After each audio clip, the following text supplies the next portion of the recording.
This is the homework for 746, 748, C and D, 749, A and B, and 750. For problem 746, we need to determine if the triangles are congruent. We have two triangles. We have triangle ABC and ADC. Well, if you look at at angle BAC, this angle, it's congruent to CAD. They both have two tick marks. And if you look at angle B and angle D, they both have one tick mark. So these are congruent. These two angles are congruent. And then line AC is congruent to itself, reflexive property, and they both share that side. So triangle ABC is congruent to ADC, and their congruent property is angle, angle, side. Angle, angle, side, angle, angle, side. 1, 2, side, 1, 2, side, or pink, yellow, green, pink, yellow, green. And we also need to determine the transformation. There's a reflection across line AC. You can see if we reflect or flip it over, the two angles match up. For problem 746, there's not enough information to conclude that the triangles are congruent. We have two angles that are congruent, but we're missing a side, either a side here or a side here, for angle, side, angle, or angle, angle, side. So there's not enough information. We need 3 pieces of information. For problem 746C, triangle WXY is congruent to triangle TZY.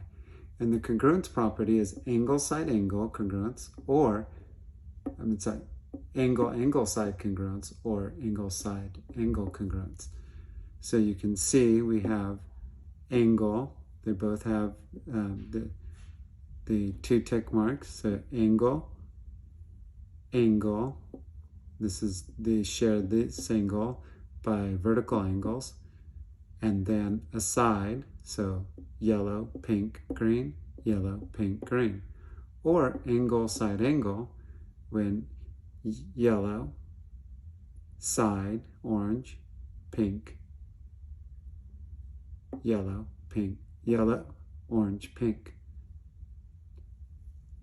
And then the transformation is we would rotate 180 degrees about point Y. So we can rotate counterclockwise 180 degrees or clockwise 180 degrees.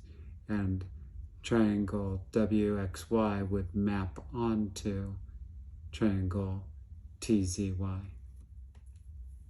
For problem 748C, we need to write an explicit equation using T of n notation for each sequence. So the first thing we need to do is find the common difference.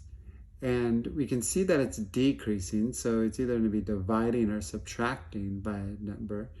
And here I see that there's a common difference is subtracting 39, or you can say adding a negative 39.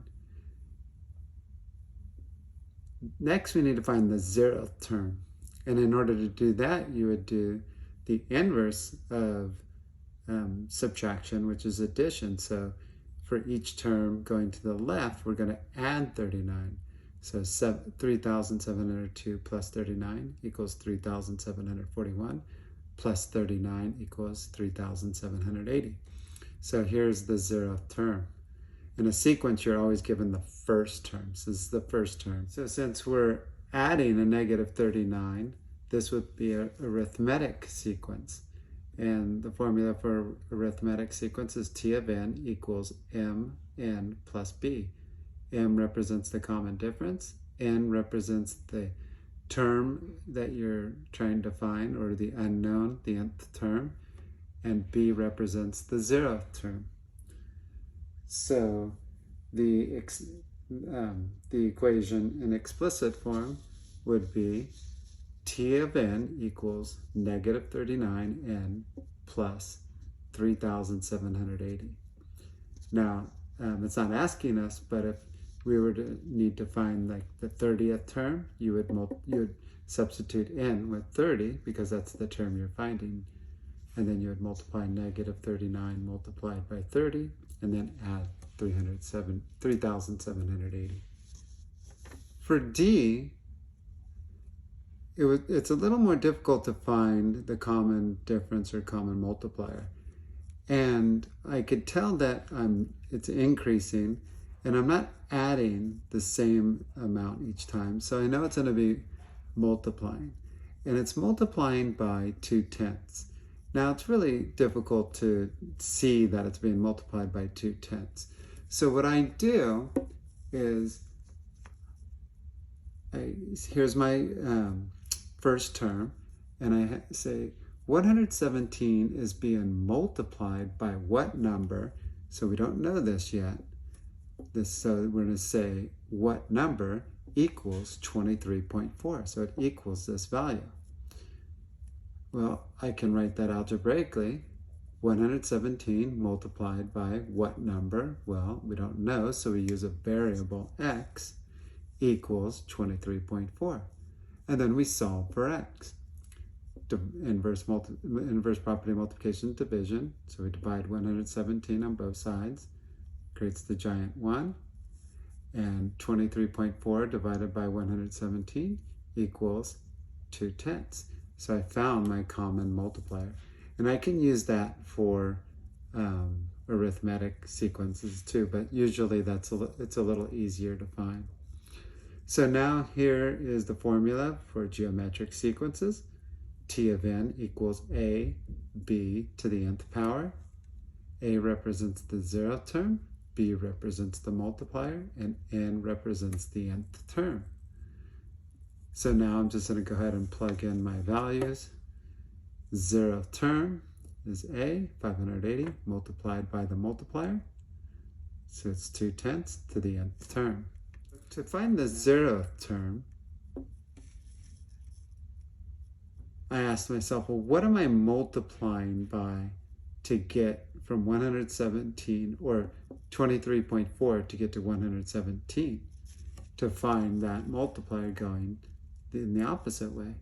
And so I wrote 23.4, I use this term, multiplied by what number? We don't know what number to go this way, equals 117. So I rewrote it algebraically. 23.4 multiplied by what number? Don't know, so I gave it a variable, x, equals 117. Divide both sides by 23.4, created the giant 1. And 117 divided by 23.4 equals 5. So I'm multiplying 117 by 5 to get the 0th term.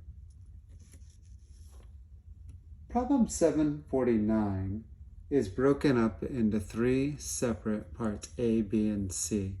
But we're going to use the same triangle, D, E, F. But for each problem, there are going to be different values for the angles. So for A, we have measure of angle D equals 48.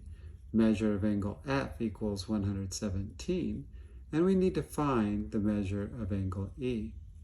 Well, remember, we use the triangle angle sum theorem to find the missing angle if you have 2 known angles. And so the measure of angle D plus the measure of angle F plus the measure of angle E equals 180 degrees. So we have the measures for D and F, which are 48 and 117. And so 48 plus 117 is 165. And we're going to subtract that from 180. So we subtract 165 from both sides, and we get E equals 15. And it's always a good idea, once you find the missing angle to add them all up to make sure it equals 180 degrees. For problem 749b, we have the measure of, we have to find the measure of angle D. And so we're giving all of these expressions for each angle. So measure of angle D is 4x plus 2. The measure of angle F is 7x minus 8. And the measure of angle E is 4x plus 6. And we know that the sum of these three measures equals 180 degrees. So what I'm going to do is I'm going to substitute these with the values that are given, and then I'm going to combine like terms. So I have these three x values and these three integers. So I'm going to combine the x values, and so I get 4x plus 7x is 11x plus 4x equals 15x. Then I have 2 minus 8, which is negative 6. Negative 6 plus 6 is 0. So these terms cancel each other out. And so now I have multiplication. Inverse property of multiplication is division. So we divide both sides by 15, creates a giant 1. 180 equals 180 divided by 15 equals 12. So we have the value of x, but remember we're trying to find the measure of angle D right here. So since we know the value of x, we're going to plug it into this expression here, 4x plus 2. So if x equals 12 and the measure of angle D equals 4x plus 2, we can substitute x with 12. And so now we have 4 multiplied by 12 is 48, and 48 plus 2 equals 50. So the measure of angle D equals 50 degrees. For problem 750, we need to solve the system of equations algebraically and then confirm your solutions by graphing. So there's several ways of doing this, solving this system. And you can, neither of them are in y equals form. We could put them both into y equals form and use equal values method, which wouldn't be a bad idea because we need to graph them. We have to graph them anyways to confirm our solutions. So they're going to eventually need to be in y equals form, both of them, to graph them. Well, it would be easier that way. That would be one way.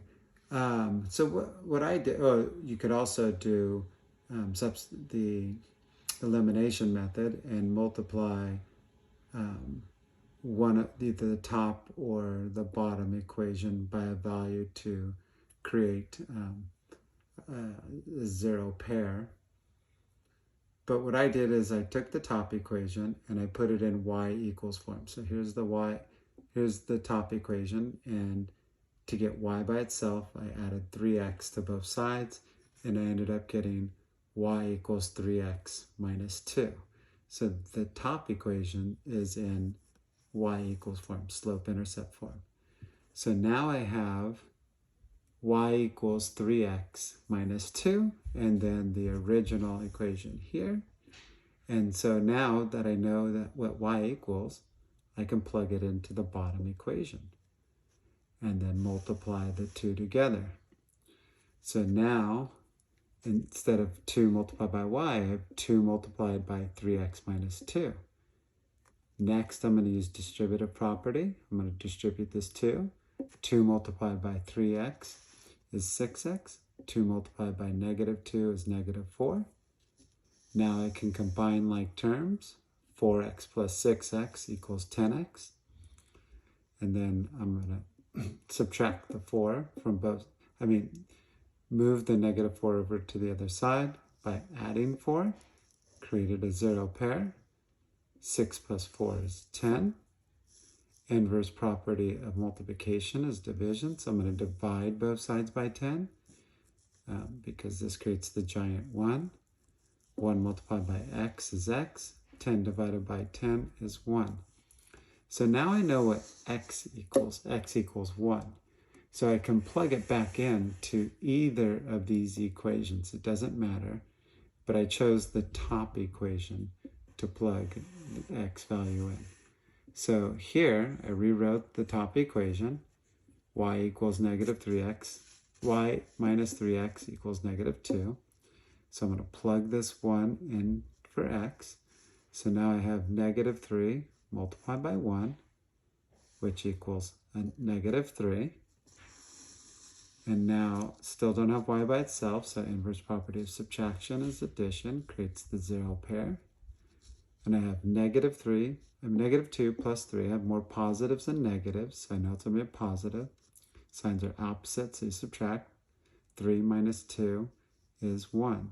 So I get y equals 1. And so my solution to my system is 1, 1. Now I have to go ahead and check my solution by graphing both equations. So I have the top one, this one I already put, the top equation, I already put in y equals form, so I can use that to graph it. And then the bottom equation, I rewrote here and to put it in y equals form. So I'm just taking the bottom equation here, and so I have 4x, and the inverse property of addition is subtraction, so I'm going to subtract 4x from both sides, creates a 0 pair. And now I have 2y equals negative 4x plus 6. I'm going to divide each term by 2. This creates the giant 1. 1 multiplied by y is y. And remember, what you do to one side, you have to do to every term on the other side. Negative 4 divided by 2 is negative 2. And 6 divided by 2 is 3. So now I have this bottom equation in y equals form. So here I have those two equations. I rewrote them here. And remember, this is the slope and this is the y-intercept. So on the y-axis, to graph this, I go to negative 2. There's the y-intercept. And it's a positive slope, 3 over 1. So I rise 3, 1, 2, 3, positive 1. 1, 2, 3, positive 1. This one has a negative slope, so you know it's going to be sloping towards the negative values.